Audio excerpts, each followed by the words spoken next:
चलिए तो शुरू करते हैं चैप्टर नंबर 1 सॉलिड स्टेट, है ना। सॉलिड स्टेट कुछ एक टॉपिक्स, कुछ बेसिक टॉपिक्स की बात करेंगे हम लोग इसमें। और इस पूरे चैप्टर को एज अ होल अगर मैं समराइज़ करूँ तो इसमें कुछ एक टॉपिक हमारे बनते हैं। उनमें the topic number 1 is type of solids, types of solid, क्योंकि सॉलिड स्टेट में हम एक इसकी बात करेंगे type of solid. Second one is हम बात करेंगे इसमें बेसिक टर्मिनोलॉजी, बेसिक टर्म्स जो यूज़ होंगे यहाँ पे हम देखेंगे सॉलिड स्टेट में, जिनको हम करने वाले हैं। थर्ड इज़ हम पैकिंग, एक टॉपिक रहेगा इसमें तो पैकिंग, और एक हम पैकिंग एफिशिएंसी निकालेंगे, ठीक है। और लास्ट टॉपिक हमारा रहेगा एक doping, and the last one is हम यहाँ पे करने वाले हैं कंडक्शन, ठीक है। तो ये बस ये टॉपिक हैं इस पूरी यूनिट में। अगर हम बात करें तो हम ये सब कुछ पढ़ने वाले हैं, ठीक है। तो चलिए स्टार्ट करते हैं। The very first is type of solid, और इसके बारे में कुछ कोशिश करेंगे जानने की। देखिए व्हाट इज़ सॉलिड, हम सॉलिड क्या बोलते हैं, है ना। वेरी फर्स्ट अगर मैं बात करूं इसकी डेफिनेशन की तो सॉलिड हम बोलते हैं फिक्स, जिसका फिक्स क्या हो, जिसका वॉल्यूम फिक्स हो, है ना। हम फिक्स ही लेंगे उसका। मास तो हमेशा ही फिक्स होता है, मतलब constant. Fix mean constant, I am just writing here the fix. और उसका फिक्स क्या हो, उसका मास फिक्स है, वॉल्यूम फिक्स है, और शेप भी उसकी क्या लेते हैं हम, फिक्स। ये लेते हैं हम सॉलिड, ठीक है। आप लोगों ने लोअर क्लासेस में किया होगा सॉलिड में। I am not going to put any more emphasis over solid. Solid में फिक्स वॉल्यूम, फिक्स मास और फिक्स शेप की बात करेंगे। अच्छा, जब भी हम बात करते हैं वॉल्यूम की तो आपको पता है, ये तो आपको पता है कि फिक्स होता है, मास भी फिक्स होता है, मैं इसके ऊपर ज़्यादा नहीं बोलूँगा। लेकिन शेप की अगर मैं बात करूँ तो अब देखिए ना, जब भी हम सॉलिड हमारे जहन में आता है तो हम बात सोचते हैं पत्थर की तरह, जस्ट टेक ए स्टोन, कि स्टोन की तो शेप चेंज होगी नहीं। अगर हम स्टोन लेंगे और उसको हम लोग गिलास में डाल देते हैं तो वो गिलास की शेप में थोड़ी आएगा, उसकी शेप कैसी रहेगी, सॉलिड की शेप, उस पत्थर की शेप तो वैसी रहेगी जैसे उसकी है ना। लेकिन अगर हम वहाँ पे जैसे हम लिक्विड की बोलते हैं कि जी लिक्विड की तो शेप बदल जाती है जैसे कंटेनर में डाला जाता है, ठीक है। लेकिन सॉलिड की शेप नहीं बदलती, हम ये बोलते हैं। लेकिन अगर मान लीजिए आपने कागज़ ले लिया, कोई पेपर ले लिया, ठीक है, उसमें डिफॉर्मिंग फोर्सेज आपने अप्लाई कर दिया, आपने इसको गिलास में डाल दिया, क्या कागज़ उसी शेप में रहेगा, चेंज हो जाएगा ना, वो अब थोड़ा स्क्विंच हो जाएगा, ठीक है। तो डोंट टेक इट कि उसकी शेप चेंज होगी, उसकी शेप चेंज नहीं हुई है, शेप वैसी ही अभी भी कागज़ की, निकाल के देखोगे फिर भी वो स्क्वायर है, ठीक है। पूरी डेफिनेशन ये है कि डिफॉर्मिंग फोर्सेस अप्लाई नहीं होनी चाहिए, ठीक है जी। और मैं एक और बात अभी बता दूं थोड़ा सा, कि उसकी ज्योमेट्री तो बिल्कुल चेंज नहीं होती है। शेप हम समझेंगे डिफरेंस, शेप और ज्योमेट्री में असल में फ़र्क क्या है। स्पेस, देखिए शेप जो है उसमें हम स्पेशल ओरिएंटेशन की बात नहीं करते हैं, लेकिन ज्योमेट्री में हम स्पेशल ओरिएंटेशन की बात करेंगे। मैं आगे लूँगा तो अंडरस्टैंड होता जाएगा आपको लोगों को। तो चलिए थोड़ा सा एक मैंने ऐसे प्राइमरी सा आपको चीज़ बता दी कि सॉलिड होता क्या है, ठीक है जी। अब देखिए मैं थोड़ी सी स्टेबिलिटी ऑफ सॉलिड की बात कर लेता हूँ, क्योंकि अगर हम बात कर ही रहे हैं तो थोड़ा डिटेल में आ जाते हैं इसमें। स्टेबिलिटी की अगर मैं बात करूँ तो थोड़ा चेक कर लेते हैं what you will say about solid. Solid के केस में हम क्या बोलते हैं, हम बोलते हैं जी सॉलिड में होता क्या है कि आपको पता है, उसके थोड़ा सा मैं अगर एक मॉलिक्यूलर व्यू आपको दूं तो सॉलिड में क्या होते हैं, जो उसके कॉन्स्टिट्यूएंट पार्टिकल होते हैं बहुत पास पास होते हैं। अगर मैं वही लिक्विड की बात करूं तो उसके जो कॉन्स्टिट्यूएंट पार्टिकल होंगे वो थोड़े दूर दूर होते हैं, ठीक है। और उनके बीच में हम एक स्प्रिंग टाइप की फोर्स कंसीडर कर लेते हैं। जैसे स्प्रिंग क्या अलाउ कर देता है, स्प्रिंग अलाउ कर देता है उनकी मूवमेंट के लिए, लेकिन रेजिस्ट करता है उनकी परमानेंट एग्जिस्टेंस के लिए, ठीक है। वो परमानेंटली नहीं जा सकते बाहर, हाँ मूव कर सकते हैं। और जहां हम गैस की बात करें तो गैस के मॉलिक्यूल या गैस के जो कॉन्स्टिट्यूएंट पार्टिकल हैं वो किसी भी फोर्स से बाइंड अप नहीं होते, वो फ्री होते हैं टू मूव, ठीक है। अगर एक पर्टिकुलर मैं उनके मॉलिक्यूल, बंच ऑफ मॉलिक्यूल्स ले लूं, उनके ऊपर फोकस करूं सॉलिड, लिक्विड और गैस में, तो मैं एक चीज़ नोटिस करूंगा कि जो गैस के मॉलिक्यूल्स होंगे उनके पास ट्रांजिशन मोशन भी होगी, ट्रांसलेशनल मोशन, सॉरी, उनके पास ट्रांसलेशनल मोशन भी होगी, ठीक है। समझते हो ट्रांसलेशनल मोशन, ट्रांसलेशनल मोशन होती है कि जब कोई अपनी पोजीशन को चेंज कर ले, सपोज अगर कोई चीज़ अगर ए पॉइंट पे है, अगर कोई मॉलिक्यूल ए पे है और थोड़ी देर बाद वो बी पहुंच गया, मान लीजिए एक स्टेशन से वो दूसरे स्टेशन पे जाके पहुंच गया, तो वो होती है उसकी ट्रांसलेशनल मोशन। क्योंकि गैस के molecule they are capable to do that, वो मूव कर सकते हैं, मतलब ए स्टेशन से बी स्टेशन पे पहुंच सकते हैं, तो ये हम बोलेंगे ट्रांसलेशनल मोशन है। ठीक है जी। सेकंड मैं बात करूं तो उन सबके पास कौन सी मोशन होने वाली है? Rotational motion. ये सारे के सारे अपनी स्पिन तो कर ही सकते हैं अपनी जगह पे, जब मॉलिक्यूल गैस का फ्री होगा तो घूमेगा वो अपनी जगह पे, तो रोटेशनल मोशन भी यहाँ पे प्रेजेंट है। और मैं थर्ड वन की बात करूं अगर, तो एक और मोशन भी वहाँ अवेलेबल है, वो कौन सी मोशन होगी इनकी, क्या बोलेंगे हम लोग? वाइब्रेशनल। ठीक है, वाइब्रेशन तो हमेशा करेंगे, मॉलिक्यूल वाइब्रेट तो करते रहेंगे, यानी कि अब इनकी वजह से मूवमेंट तो हो ही रही है ना गैस के मॉलिक्यूल्स में। अगर मूवमेंट हो रही है तो हम बोलेंगे इनकी एनर्जी बहुत ज़्यादा है, मॉलिक्यूल की एनर्जी बहुत ज़्यादा है। ठीक है जी, इनकी वजह से एनर्जी तो होगी इसमें। लेकिन what you will say about the liquid, क्या लिक्विड में ट्रांसलेशनल मोशन होगी? क्या लिक्विड के मॉलिक्यूल उनको इतनी आज़ादी है, उनको इतनी फ्रीडम है कि वो ए स्टेशन से बी स्टेशन जा सकें? नो, वो नहीं जा सकते। लिक्विड के मॉलिक्यूल बंधे होते हैं एक दूसरे के साथ। ठीक है जी, तो ट्रांसलेशनल मोशन वहां नहीं होगी लिक्विड के केस में। अच्छा, रोटेशनल होगी क्या? यस, वो रोटेट करते रहते हैं मॉलिक्यूल्स। ठीक है, और वाइब्रेशनल, वाइब्रेशन तो हमेशा ही होगी। ठीक है, वाइब्रेट तो वो करेंगे, कंपन वहां होगा ही होगा उनके मॉलिक्यूल्स में। तो अब मैं as far as liquid is concerned, in case of the state of matter, actually two types of motions are now left. Okay, and these are what? Rotational motion and vibrational motion. So maybe a little bit lesser than the gas, as the gas molecule having the three types of motion collectively that contributing a huge amount of energy. But as in case of liquid, we are watching what? That only the two motions are being concerned. That is, one is rotational, second one is vibrational. So only the contribution is just being put by the two types of motion. So amount of energy that will instilled in later, that will be a little bit lower. मतलब थोड़ी सी energy liquid के molecule में क्या होगी? कम होगी, इनकी ज़्यादा होगी गैस के मॉलिक्यूल में। तो हम ये बात समझ गए कि जी लिक्विड के जो मॉलिक्यूल होंगे उनमें यही दो मोशन हम देख रहे हैं, तो इनके बीच में एनर्जी थोड़ी सी लेसर होगी। अच्छा चलिए सॉलिड की बात करते हैं। क्या सॉलिड के मॉलिक्यूल में ट्रांसलेशनल मोशन होगी? नहीं होगी, ऑब्वियसली नहीं होगी, क्योंकि सॉलिड के मॉलिक्यूल इतने ज़बरदस्त तरीके से बंधे होंगे एक दूसरे के साथ कि वो छोड़ ही नहीं पाएंगे एक दूसरे को। तो ट्रांसलेशनल तो होगी नहीं। क्या रोटेशनल होगी? नहीं होगी। ठीक है, ये भी नहीं होती। सिर्फ और सिर्फ सॉलिड के मॉलिक्यूल्स में एक ही मोशन अवेलेबल होती है, वाइब्रेशनल, वाइब्रेशन होती रहती है उनके अंदर। तो यहाँ पे जो contribution for the energy is just being produced by the vibrational motion. ठीक है, तो एनर्जी तो होगी सॉलिड के मॉलिक्यूल में, लेकिन कैसी होगी? थोड़ी सी होगी। ठीक है, और हमें पता है stability in term of chemistry, अगर मैं उसको बात करूं तो स्टेबिलिटी कौन ज़्यादा स्टेबल होता है? Laser the energy more the stability. ये चीज़ हम जानते हैं, केमिस्ट्री के स्टूडेंट्स अभी जानते हैं, lesser the energy more the stability. So what you will say according to the stability concept, what you will say, आप बोलोगे कि सॉलिड क्या होगा जी? आप बोलोगे सर सॉलिड जो होगा वो बहुत बहुत ज़्यादा स्टेबल होगा, उसके मॉलिक्यूल बहुत स्टेबल होंगे। और लिक्विड स्टेट कैसी होगी? वो थोड़ी कम स्टेबल होगी, क्योंकि एनर्जी ज़्यादा है मॉलिक्यूल्स के पास। और गैस की स्टेट क्या बोलेंगे हम लोग कि ये तो जी बहुत बहुत कम स्टेबल होने वाली है, क्योंकि एनर्जी बहुत हायर है। ठीक है जी, तो स्टेबिलिटी पॉइंट ऑफ व्यू से हम बात कर रहे थे। लेकिन अब मैं आपको एक नई चीज़ बता देता हूँ। आपने +1 में थर्मोडायनेमिक्स फर्स्ट कर चुके हैं आप लोग।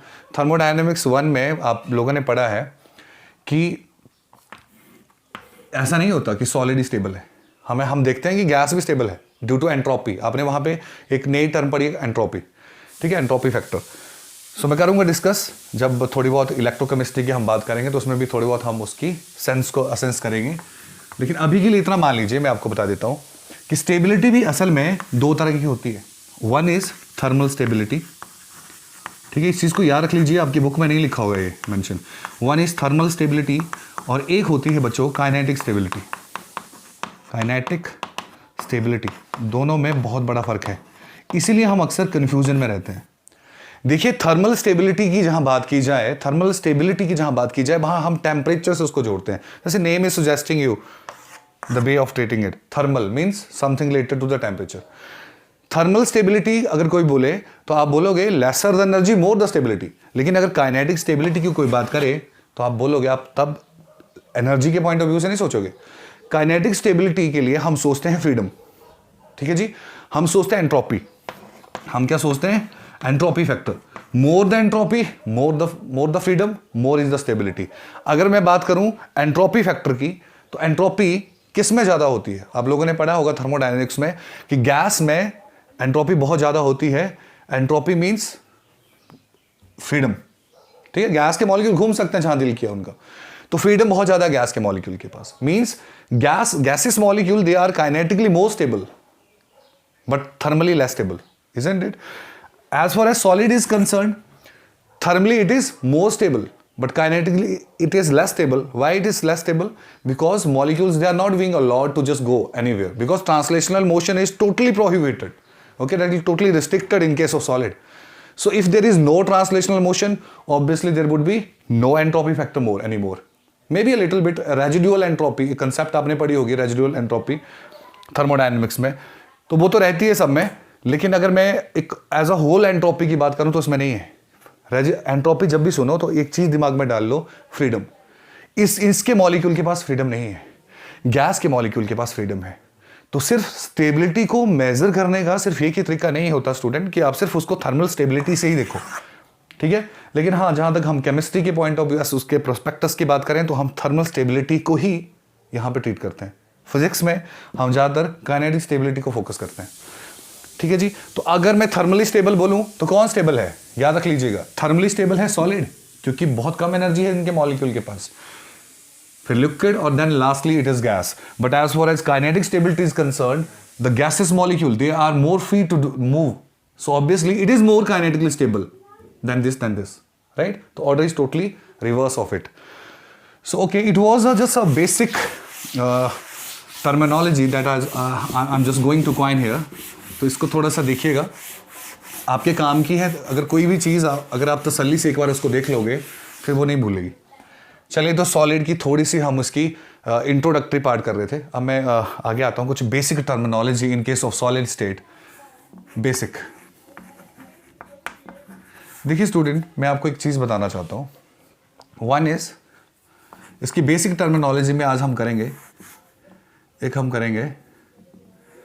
Crystal lattice, second lattice. देखिए फर्क है लैटिस और क्रिस्टल लैटिस में। थर्ड हम देखने वाले हैं आज बेसिस। ये बेसिस भी मैं आपको बताऊंगा क्या होते हैं। फोर्थ हम पढ़ेंगे आज unit cell. The fifth one is primitive cell, ठीक है, परमिटिव सेल लिख लीजिए, इनको इंपॉर्टेंट है। और सिक्स वन इज हम करने वाले एंड सेंटर्ड। चलिए इसको रहने दीजिए अभी, एंड सेंटर्ड वो मैं टाइप में ले लूँगा। सिक्स इज एक और बेसिक टर्मिनोलॉजी में की अगर मैं बात करूँ तो crystal lattice, basis, unit cell, primitive cell, right. और क्या हो सकता है यहाँ पे? Crystal lattice, unit cell, primitive cell, और चलिए हम कुछ टाइप्स देख लेंगे, टाइप्स ऑफ यूनिट सेल, वो भी इसी में ले लूँगा मैं अभी, फिर आपको थोड़ा सा ज़्यादा क्लियर हो जाएगा। तो चलिए इन टॉपिक्स को देखते हैं। First of all I am coming over crystal lattice and lattice basis क्या होते हैं। चलिए देखिएगा मैं क्या बता रहा हूँ आप लोगों को। देखिए स्टूडेंट, आप लोगों ने ये चीज़ ऐसे आपने +1 में या किसी न किसी बुक में लोअर क्लासेज में भी जब आपने साइंस पढ़ी है तो ये चीज़ आपने नोटिस की है कि ऐसा कुछ हमें दिखाया जाता था, ठीक है। अगर आपको पता है तो ठीक है, नहीं पता तो आप देख लीजिए कि कैसे हम इसको करने वाले हैं, ठीक है। ऐसे एक बॉक्स आप सबने देखा होगा, ऐसा बॉक्स आपकी बुक में भी होगा। जैसे आप सॉलिड स्टेट ये यूनिट ओपन करते हैं तो सबसे पहले ये दिखेगा आपको, ऐसा कुछ, ठीक है। तो ऐसे कुछ आपको दिखने वाला है इधर,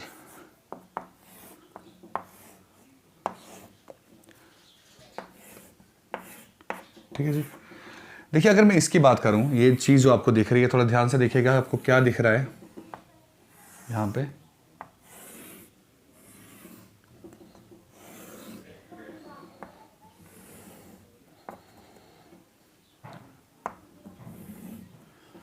अगर आप इसको देखो तो आपको यहाँ पे बहुत सारे बॉक्सेस, छोटे छोटे बॉक्सेस नज़र आ रहे हैं और ये ऐसा लग रहा है कि बॉक्स ये यहाँ पे बॉक्स रख के एक बहुत बड़ा बॉक्स बन गया है, ठीक है जी। अगर मैं इस छोटे से बॉक्स को, जिस पे मैं देखना, मैं थोड़ा सा इसको ज़्यादा डार्क कर रहा हूँ इस बॉक्स को दिखाने के लिए, आपको दिख जाए ये बॉक्स, ध्यान से देखिएगा, क्योंकि हमें यूनिट सेल समझना बहुत ज़रूरी है।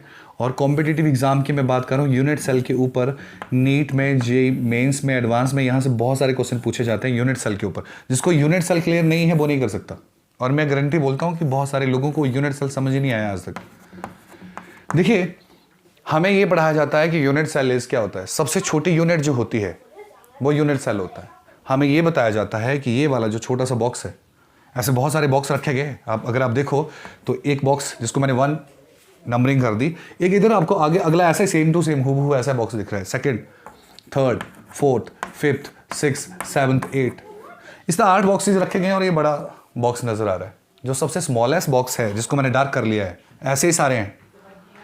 इसको हम आपकी केमिस्ट्री में हम बोलते हैं यूनिट सेल, ठीक है। और डेफिनेशन आपकी केमिस्ट्री की बुक में ये दे रखी है कि यूनिट सेल क्या होता है, the smallest repeating unit, the smallest, ये सबसे स्मॉलेस्ट है, the smallest repeating unit which is when repeated again and again completes a lattice is called unit cell. फिर से सुनिए मैंने क्या बोला, the smallest unit of a crystal lattice which is when repeated again and again, जैसे इसको repeat करोगे आप, इसकी तरह बहुत सारे बॉक्सेस को रिपीट करते चलोगे, the smallest unit of a crystal lattice which is when repeated again and again completes a lattice is called a unit cell।